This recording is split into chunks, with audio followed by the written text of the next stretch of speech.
I'm worried Chicago Fire won't have enough time to resolve these characters' storylines before their exit. Editor's note: the following contains spoilers for Chicago Fire Season 13, Episode 19. Chicago Fire's latest episode, Permanent Damage, brings Sam Carver, Jake Lockett, back to be reunited with Violet McCamey, Hanako Greensmith, and with his addiction under control. It's looking good for the on-again, off-again pair to move forward with their relationship. Meanwhile, Lizzie Novak, Jocelyn Houdon, spends the episode trying to find a roommate, which ends up being Darren Ritter, Daniel Carey, setting up a wild situation with two of this series' most fun characters. The two storylines, one that's been simmering for some time, one that's brand new, look to provide Chicago Fire writers with narrative fodder for some time.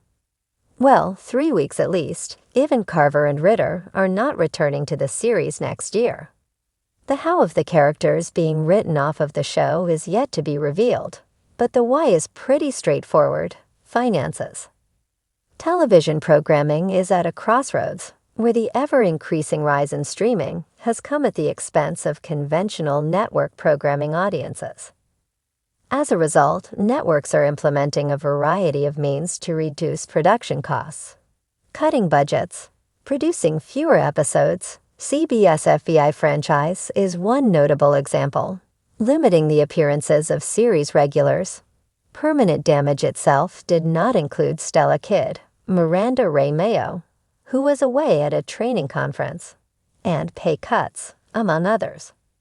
Chicago Fire has already seen several of its veteran cast part ways with the series, for any one of the reasons listed above, as has its one Chicago kin.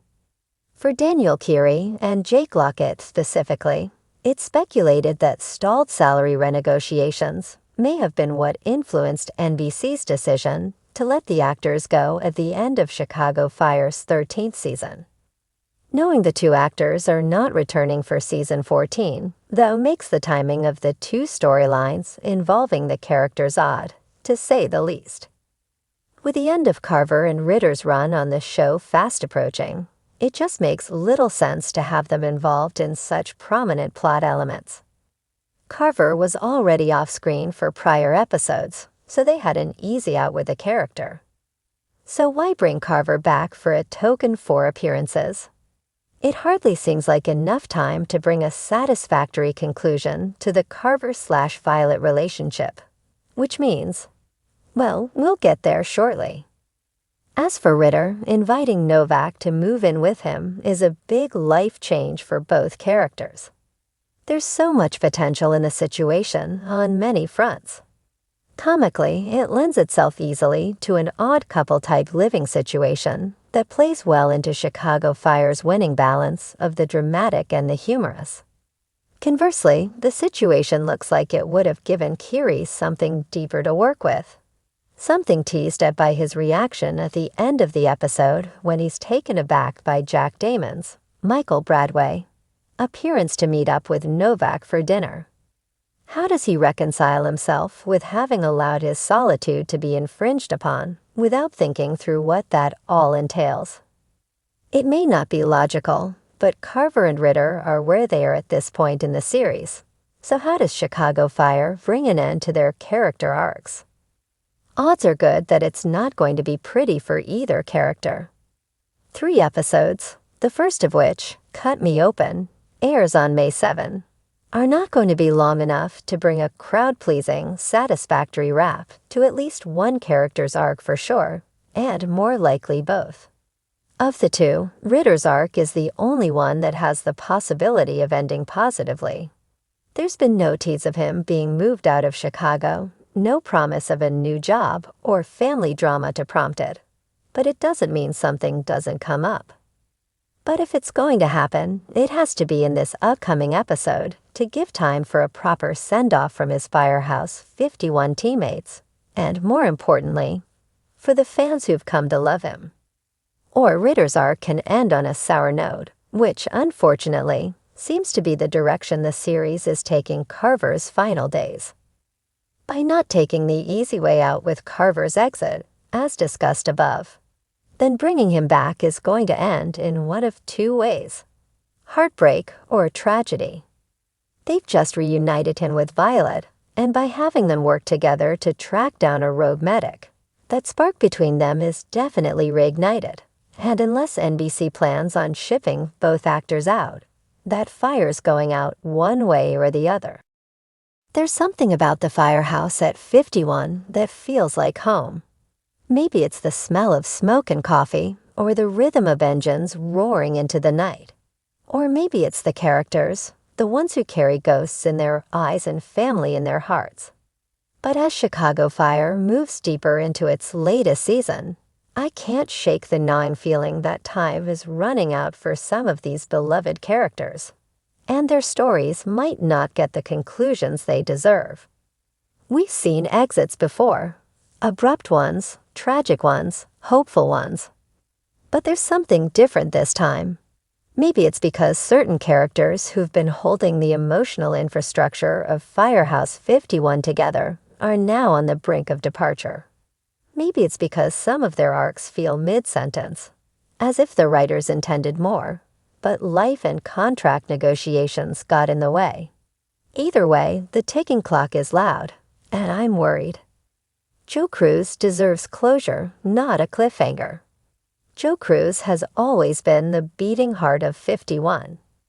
A loyal friend, a devoted husband, a man still grieving his best friend Otis, even seasons later. And lately, there's been an emotional depth to Cruz that begs for resolution. His bond with his adopted son, Javi, has been one of the most touching evolutions in recent years. The tough firefighter turning into a tender father, it's been poetry. But we've also seen Cruz grappling with the weight of leadership and guilt. His trauma after that collapsed building incident hasn't fully healed.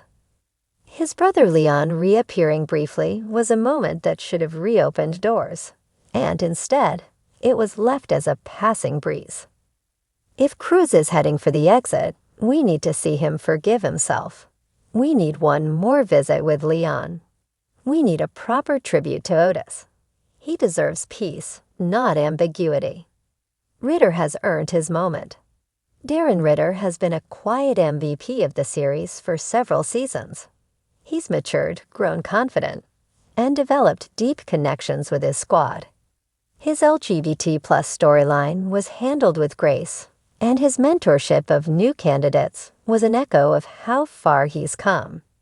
But as newer characters like Gibson take up more screen time, Ritter risks being quietly ushered out without the spotlight he's earned. We need to see what Ritter wants next. Is it leadership? A transfer? A deeper dive into his personal life? We've gotten glimpses, but no full picture. A farewell for Ritter shouldn't be a two-line announcement in a break room. It should be a celebration, the kind only Firehouse 51 knows how to give. Mouch can't just fade away.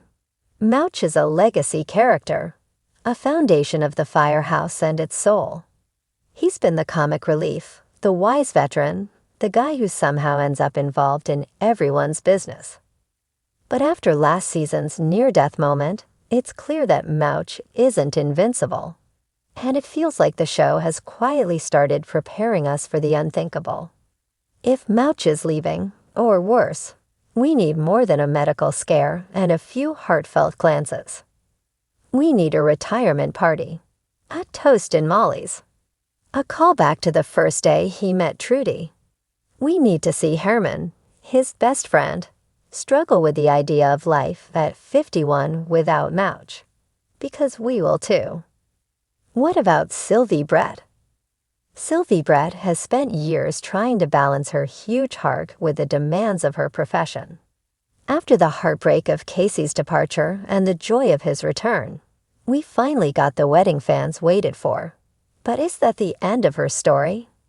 Her adoption journey with baby Julia seemed to be building to something beautiful, but with her possible move to Oregon, will the show truly give us the final beats of that arc? Or will it be a goodbye drenched in sentiment, but not substance? Brett is more than a romantic lead. She's a medic who's carried lives in her hands. She's a sister to Violet, a leader, and a survivor. If she's leaving, I want to see her legacy at 51 honored, maybe even passed on to the next female paramedic with the same compassion. Violet's story feels half told. Speaking of Violet, her trajectory has been emotionally complex. Her grief after losing Hawkins was raw and real. The moments where she's tried to move forward, professionally and personally, have been poignant. But she still feels like a character in flux. If the show plans to wrap up her story anytime soon, there are too many loose threads. Will she ever find closure for her grief? Can she see herself in a leadership role in the CFD, or will she always feel like she's standing in someone else's shadow? There's so much more to tell here.